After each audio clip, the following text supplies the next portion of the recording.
नमस्कार, बहुत स्वागत है आपका। आप जुड़े हैं IBC 24 के साथ। मैं हूं आपके साथ राहुल सौमित्र।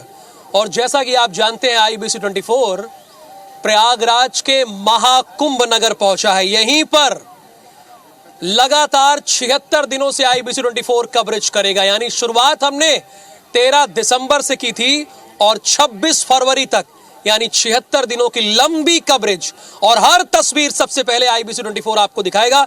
लेकिन पहले आप एक झलक देख लीजिए। मेरे पीछे आप ठीक त्रिवेणी संगम देख रहे हैं। मैं अपने कैमरा पर्सन अजय गुर्जर से गुजारिश करूंगा कि चूंकि यहां की मान्यता यह है कि अगर आप यहां पर आ भी ना पाए और गंगा के दर्शन ही आप कर लिए, दर्शन ही प्राप्त कर लिए, तब भी आपको मोक्ष की प्राप्ति हो जाती है, ऐसी मान्यता है। तो सबसे पहले मैं आपसे यही गुजारिश करूंगा कि आप त्रिवेणी घाट पर मौजूद हैं तो गंगा जी के दर्शन कीजिए। और लगातार IBC 24 हर तस्वीर महाकुंभ से जुड़ी हुई आपको सबसे पहले दिखाएगा। और एक लोगों के मन में और जहन में ये प्रश्न हो सकता है कि आखिरकार प्रयागराज में ही महाकुंभ का आयोजन क्यों होता है। तो जब समुद्र मंथन हुआ था तो अमृत की बूंदें यहीं पर गिरी थी, जो आप पीछे देख रहे हैं, यहीं पर गिरी थी। 4 जगह है, उसमें से एक जगह ये भी है जहां पर हर वर्ष माघ मेले में माघ मेला का आयोजन किया जाता है। और इस बार तो कुंभ हो रहा है और अभी पौष है, लेकिन IBC 24 यहां हर तैयारी की तस्वीर दिखा रहा है। समुद्र मंथन में नाग का इस्तेमाल हुआ था, नागवासुकी का भी, उसका आप जानते होंगे। अब वो नागवासुकी का प्रयागराज से क्या लेना देना है और यहां पर नागवासुकी मंदिर की क्या मान्यता है, क्या महत्व है, पहली स्टोरी आपको वो दिखाते हैं।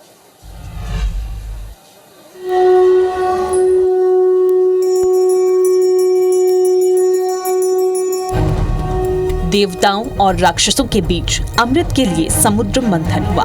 तो इस समुद्र मंथन के लिए भगवान शंकर के गले में विराजमान नागों के राजा नागवासुकी को रस्सी की तरह प्रयोग में लिया गया था। रस्सी की तरह इस्तेमाल होने से घर्षण से उनके शरीर में तीव्र ज्वाला का संचार होने लगा, जिसकी जलन से परेशान होकर भगवान विष्णु के नाग वासुकी ने विश्राम करने का स्थान मांगा। इस पर भगवान विष्णु ने नाग वासुकी को प्रयागराज की गंगा तट पर विश्राम करने का आदेश दिया।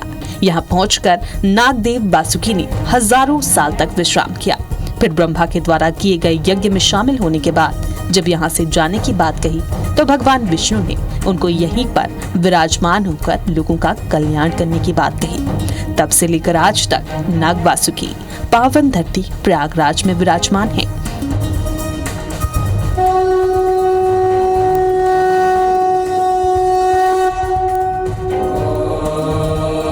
धर्म और आस्था की नगरी के संगम तट से उत्तर दिशा की ओर दारागंज के उत्तरी कोने पर अति प्राचीन नाग वासुकी मंदिर स्थित है।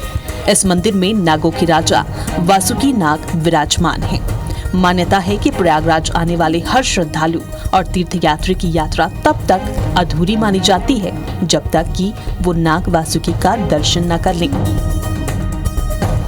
ये भी मान्यता है कि यदि आप तीर्थराज प्रयागराज आकर अर्धकुंभ, कुंभ या माघ मास में स्नान करते हैं तो भगवान नाग वासुकी के दर्शन करना अनिवार्य है, तभी आपका स्नान फलपूर्ण माना जाता है। भगवान नाग वासुकी के दर्शन मात्र से ही सर्प दोष से मुक्ति भी मिल जाती है। ये नाग वासुकी मंदिर काफी प्राचीन है और अब योगी सरकार ने महाकुंभ 2025 को देखते हुए इसका 4,15,22,000 रुपए की लागत से सौंदर्यीकरण कराया है।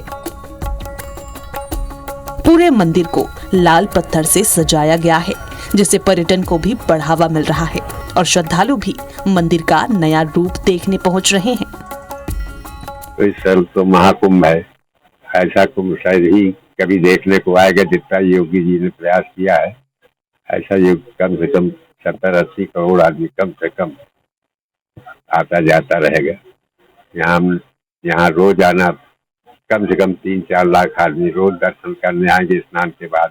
सनातन धर्म में 9 नागों की पूजा की जाती है, जिसमें नागों के राजा वासुकी, जो कि भगवान शंकर के गले में विराजमान है, वो गंगा नदी के किनारे प्रयागराज संगम के तीरे यहाँ पर उनका मंदिर है, जहाँ पर नागवासुकी मंदिर कहा जाता है। इस मंदिर में ये माना जाता है कि जो भगवान नागवासुकी विराजमान हैं, वो अपने तमाम जो उनके भक्तगण आते हैं और उनकी पूजा अर्चना करते हैं तो उनको सर्प दोष से मुक्ति प्राप्त। देखिए ये भगवान नागवासुकी का जो है वो मूर्ति है जो यहाँ पर स्थापित की गई है। मंदिर से जुड़ी एक और रोचक कहानी है। ऐसा कहा जाता है कि जब मुगल बादशाह औरंगजेब भारत में मंदिरों को तोड़ रहा था तो वो अति चर्चित नागवासुकी मंदिर को खुद तोड़ने पहुंचा था। जैसे ही उसने मूर्ति पर भाला चलाया तो अचानक दूध की धार निकली जो औरंगजेब के चेहरे पर पड़ी, जिससे वो बेहोश हो गया।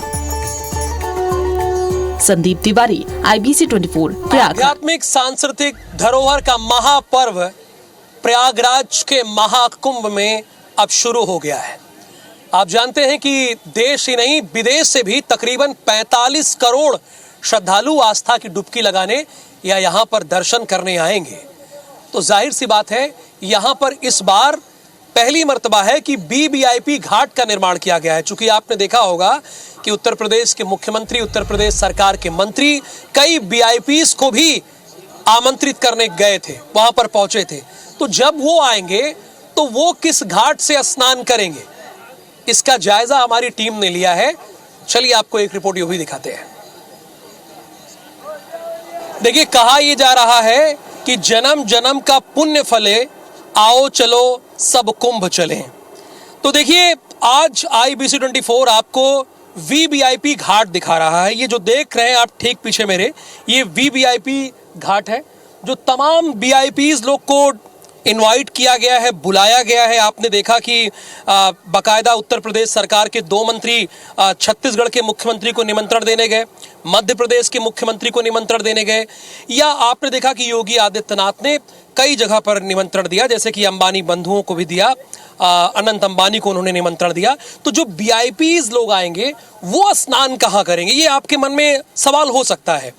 तो ये जो VIP घाट है, BBIP घाट है, यहीं पर तमाम VIP लोग आएंगे और त्रिवेणी यानी गंगा, यमुना और सरस्वती त्रिवेणी घाट पर स्नान करेंगे और इस महाकुंभ में पुण्य लाभ लेंगे। ये तस्वीरें जरा देखिए, ये पूरा भव्य नज़ारा जो आप देख रहे हैं ये त्रिवेणी संगम का नज़ारा है, जहां पर गंगा, यमुना और सरस्वती तीनों नदियों का मिलन होता है। और यही वजह है कि यहाँ पर महाकुंभ का आयोजन किया जा रहा है। तमाम लोग देखिए, जो लोग स्थानीय लोग आए हैं, दूर दूर से लोग आए हैं, वो अभी भी उनके लिए भाई पर्यटन का क्षेत्र है। जाहिर सी बात है, चूंकि ऐसे ही थोड़ी तकरीबन 40 करोड़ से ऊपर लोग इस महाकुंभ में हिस्सा लेने के लिए आ रहे हैं। तो एक स्टोरी ये थी कि कैसा यहाँ का VIP घाट है, वो हमने आपको दिखा दिया। एक बार फिर से आपको इस भव्यता को दिखा रहे। देखिए ये एक छतरी, यहाँ बैठने का इंतजाम है। गेट उसके पीछे है, थोड़ा अजय जी आप यहाँ पे कई छतरियाँ लगी हुई हैं। थोड़ा ये गेट है, यहाँ से गेट से एंट्री करेंगे, उसके बाद यहाँ आएंगे और फिर यहाँ पे स्नान करेंगे। तो ऐसी ही दिलचस्प स्टोरी IBC 24 आप तक लगातार पहुंचाता रहेगा। बस आपको करना क्या है, हमारे साथ बने रहना है। कैमरामैन अजय गुर्जर के साथ राहुल सौमित्र, प्रयागराज। प्रयागराज में वैसे देखने की तो बहुत सारी चीजें हैं, लेकिन आपको प्रयागराज के नैनी लेकर चलते हैं। यहाँ का एक ब्रिज अपने आप में बड़ा खास है। वैसे तो प्रयागराज रेलवे का यहाँ के लोगों से 150 साल पुराना नाता है, लेकिन नैनी के इस ब्रिज की क्या खासियत है जो कि लोहे से तैयार किया गया है। ऊपर बताया जाता है कि रेल चलती है, बताया क्या जाता है कि है, और नीचे यातायात के साधन यानी सड़क मार्ग से लोग गुजरते हैं। हमारे स्टार जैन यानी हमारे संवाददाता स्टार जैन यहाँ पहुंचे और उन्होंने एक एक्सक्लूसिव रिपोर्ट तैयार की। आपको ये रिपोर्ट जरूर देखनी चाहिए, चूंकि आधुनिकता के साथ जो पुरानी चीजें हैं कम से कम उन्हें भी देखिए, और किस टेक्नोलॉजी से बनाई गई है उन्हें भी तो एक बार देखिए और समझिए। ये रिपोर्ट देखिए आप। प्रयागराज महाकुंभ में जो श्रद्धालु आएंगे उनके लिए देखने के लिए कई पुरानी चीज़ें भी हैं, जैसे कि ये पुराना नैनी पुल। इस पुल में मैं खड़ा हूँ, ये पुराना नैनी पुल के नाम से जाना जाता है। दरअसल ये यमुना नदी पर बना हुआ ये पुल है और उत्तर दक्षिण दिशा में बना है, जो प्रयागराज शहर को नैनी के पड़ोसी इलाके से जोड़ता है। इस पुल की खास बात यह है कि पूरा लोहे के स्ट्रक्चर से बना है और डबल डेकर ये पुल कहा जा सकता है। जैसे नीचे के आप देख रहे हैं अभी ये सड़क मार्ग है और ऊपर देखेंगे तो ऊपर पे रेलवे लाइन है, डबल रेलवे लाइन है, जो नैनी स्टेशन को प्रयागराज शहर के जो प्रयागराज जंक्शन है वहाँ से जोड़ती है। और आपको बता दूं कि लगभग इसकी लंबाई देखेंगे तो इसकी लंबाई करीब करीब 3 किलोमीटर की होती है, 3300 फीट करीब है, जो 3 किलोमीटर से ज़्यादा होता है। और 1865 में इसका निर्माण शुरू हुआ था। और ये इससे समझा जा सकता है कि अंग्रेज़ों के समय बनाया हुआ ये पुल है और ये सबसे पुराना पुलों में से एक है। और आपको बता दूं कि 1927 से इसमें सड़क मार्ग से भी यातायात शुरू है। और ये 2 मंजिला पुल है, जो अपने आप में इस तरीके के बहुत कम पुल भारत में देखने को मिलेंगे। ये सांस्कृतिक धरोहर के साथ साथ एक पौराणिक धरोहर भी इसे देश की मानी जा सकती है।